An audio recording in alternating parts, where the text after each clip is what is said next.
Welcome to the Archaeology Studio. In today's episode, I answer this question. What equipment do you use in archaeology?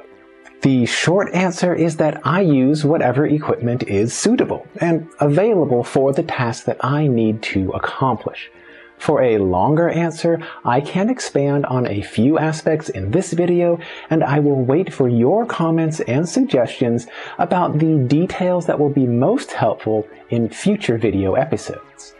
Toward the end of this video, I will share my list of equipment that I use for a day of field exploration in Guam. First, though, I want to clarify about my general approach and thought process that can be modified for different situations. Partly, I made this video because of my dissatisfaction with many of the equipment lists and guidelines that I have seen in archaeology. Some of you may have worked with a best practice guide or with legal mandates about the equipment that you must use for recording a site location, for collecting photographic imagery, or for maintaining an information catalog. Most frustrating, in my opinion, are the regulations that are too strict and rigid about the equipment itself, rather than considering about the goal of the task at hand. For instance, how many of you have been told that you must use a particular global positioning receiver hardware and processing software? How many of you have been told that you must include a reference board inside every photographic image? If the goal is to record a site location, then I should be able to use whatever equipment is available, granted that I can disclose the technical procedures and my degree of precision. Maybe my only option is to use traditional dead reckoning in the field, possibly aided with a tape measure and a compass. Through rigorous procedures such as backsighting, cross-referencing, triangulation, and closed-loop mapping, I can demonstrate the reliability of my measurements and the precision within plus or minus a few meters and within a few degrees of a compass bearing. Nothing is wrong with this result, although I could accomplish finer resolution, perhaps within 1 meter or even within 20 centimeters, when using a survey-grade global positioning receiver and software processing.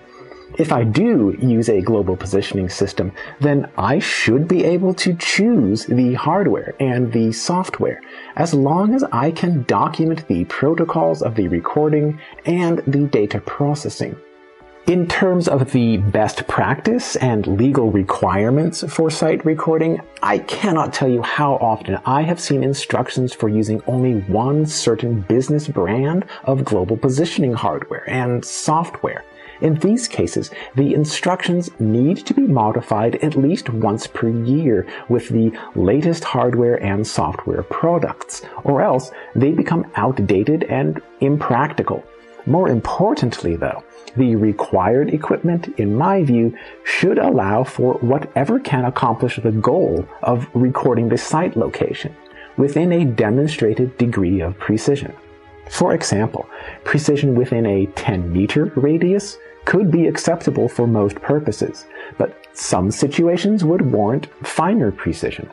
On the other hand, if my margin of error involves a radius of 100 meters, then the result probably is not useful and will need to be refined. In my view, I stress the goals of the project at hand in terms of addressing a research theme or testing a hypothesis.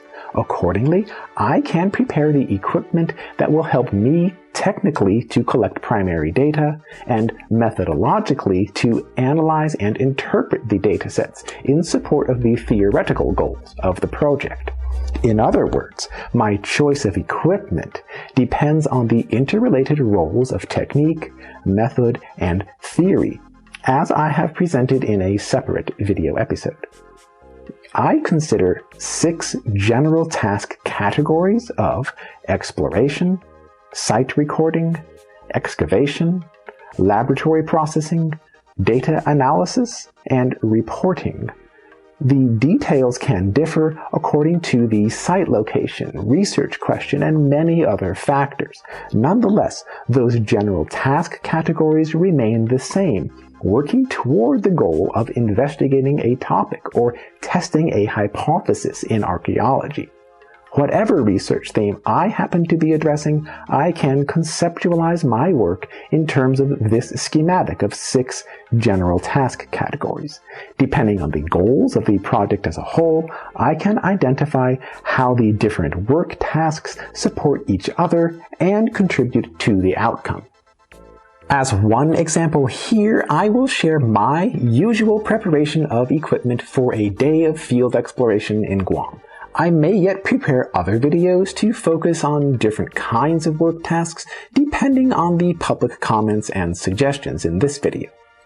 Whenever I prepare for a day of exploring for possible sites in the field, then I know already that I can focus on the tools and the equipment that are most helpful for exploration, plus some degree of site recording and possibly just a limited amount of test excavation. If my exploration happens to encounter a site that will need more extensive site recording or excavation, then I always can return later in the day, maybe on the next day, or perhaps at another time, after I can make suitable preparations. In any case, I would not need to carry all of my equipment, such as for laboratory processing, data analysis, or reporting. In my current example here in Guam, the local conditions greatly affect how I prepare my equipment. In the hot and wet tropical setting, I need to be mindful of my supply of drinking water, about how much weight I realistically can carry, and about the likelihood of being soaked in rain at some point, possibly sustained for some hours or even all day long. Additionally, I will need to walk through dense jungle growth and possibly explore inside caves. Ideally, I can drive a vehicle close to the site working area, and the vehicle itself can serve as a temporary base and storage facility. Especially when I am exploring an environment, I always need to walk and carry equipment for some distance, but I can minimize this effort by bringing my loaded vehicle as close as possible to my working location. The vehicle serves an additional purpose of holding extra bottles of water, at least one change of clothing, several towels, and other backup supplies. I do not need to carry everything with me into the field all at once. My primary gear bag that I carry with me needs to hold my equipment safely. I should be able to hold the items that I need throughout the day, and those materials should be reasonably protected. As a bonus, I might select a bright color that I can identify in contrast against the surrounding environment where I happen to be working. The gear bag alone may not be sufficient to protect some of my materials, especially during sustained hours of heavy rains. In those cases, I use plastic bags or whatever additional protective layer might be available. The purpose is to protect against water and dirt. Plastic bags in themselves are useful if I will be collecting and recording samples of sediments, middens, and artifacts. For labeling those bags, I prefer to carry an indelible marker that can write onto the bag surface. Otherwise, I can write onto a label with a piece of paper and insert that into the bag. For anything that I want to keep reasonably dry and clean, I carry it inside my gear bag, ideally inside another layer of a plastic bag or other protective covering. For everything else, I might consider to carry inside a bucket or other small handheld container that I can maneuver with just one hand easily through a dense forest. I like to keep my other hand free for various options. Drinking water naturally is essential to survive throughout the day. The size and weight of my water bottle will impose limits on the total equipment that I can carry. Regardless of whatever else I am carrying, I like to start with at least 2 liters of water. When my supply becomes below a certain level, then I know that I need to return back to my base station, where I have planned ahead with extra water storage. I might need to explore inside a cave, and at the very least, I should be ready with 2 handheld illumination sources. These tools usually are powered by batteries, so I make sure to carry backup batteries. Cave exploration can be complicated and dangerous, and I made another video about caves in archaeology. For any field project, I need some way of recording my observations, measurements, and any material collections. The most reliable approach involves writing with a pencil onto sheets of paper. I could record digitally, and I often do use digital records. For instance, I prepared a standard data dictionary for inputting site information with a global positioning system, and I have adapted this system into files that I can use in a portable tablet, a smartphone, or other device. I update my skills regularly in digital site recording, and I encourage you to see my other video about that topic. I always prepare for the likelihood that I might not be able to use my digital recording equipment in the field. I could return at any other time for digital site recording, but initially I need to be prepared to use traditional recording equipment. For those traditional notes and records, I use regular sheets of paper and pencils. I could use grid-lined paper, waterproof paper, or specially designed pencils or pens. The key point is to record the site information accurately and with a known degree of precision. I carry at least one tape measure that can extend at least 30 meters. And I carry some form of compass that can make sightings within 1 degree of precision. When I draw my measurements onto a sheet of paper, then I use a straight edge marked in millimeters that easily can convert my field measurements of meters and centimeters into convenient scale ratios, such as a 1:10 ratio or a 1:100 ratio. In my personal preferences, I like to include photographic images in any archaeology project. Whatever equipment I happen to be using, I maintain a log about the location, date, subject matter, direction of view, and any other details that can help to clarify the record. This log can be in handwritten notes, in digital formats, or in the camera image directly. Now, with digital cameras and files, I can assign file names and folder directories according to the information that I want to see. Furthermore, I can identify the image file format, size, and resolution. The state-of-the-art in digital imagery certainly will continue to change, and nobody should insist about any particular equipment or information logging system. Instead, the most important point is to collect imagery where the subject matter is clearly visible. Next, the supporting information should be recorded about the location, angle of view, and other details. In my photographs, I like to use standard scale bars with contrasting colors of the internal increments. For subjects of larger scale, I like to use 1 meter long sticks, subdivided into increments of 20 centimeters.